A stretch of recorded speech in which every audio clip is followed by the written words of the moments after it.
At this place in history, we're in Barnet with Executive Director of the Vermont Historical Society, Steve Perkins, right on the side of I-91, but we're talking about something way off in the distance behind us. We are. I mean, what a gorgeous view today with the sun shining and this big, huge dam behind us. So we're talking hydroelectricity and harnessing the Connecticut River to provide power to all of New England. This takes us way back to 1928. What was happening in 1928? So, I mean, we all know we're in the roaring 20s and we're looking how can the world change and how is industry really powered? And that's through electricity. It used to be that mills had to be on rivers to be powered, but now factories are growing up all over the country and they need power. And water power still is one of the best ways to provide hydroelectricity.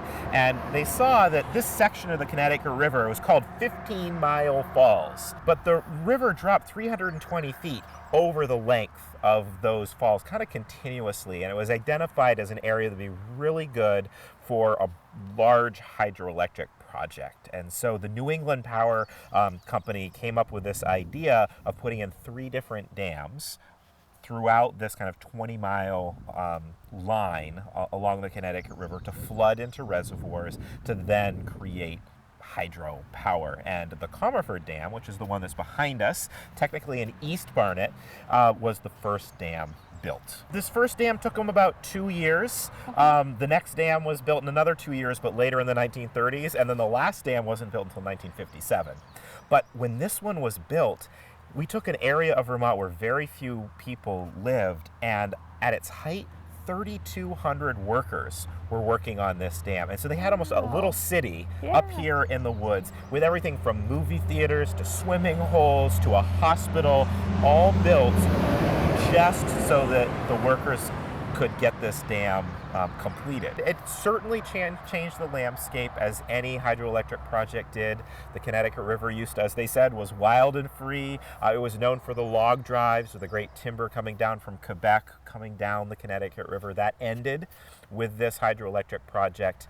But in the end, people didn't really object to it because they saw the benefit of having that electrical power. So it opened in 1930, and I think this is a really cool story. So President Herbert Hoover pressed a golden key in the White House, which was connected by a dedicated line all the way from Washington to that dam that started the first turbine going. That's and so amazing. That was the ceremony to get this thing running. And it's still running today? It is still running today, still producing a lot of power. The whole system is, and is contributing, I think the sign says, about 5% of New England's power comes from hydroelectric, both this project and others. So Amanda, I brought this really cool pamphlet with me. This was produced by the Grafton Power Company from the New England Power Association in 1928, talking about how great this power project could be. And it actually has an artist rendition in the middle of it, showing what at the time 2 dams would look like.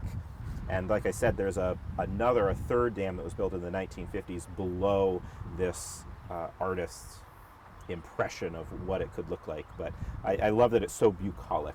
Going with the flow. At this place in history.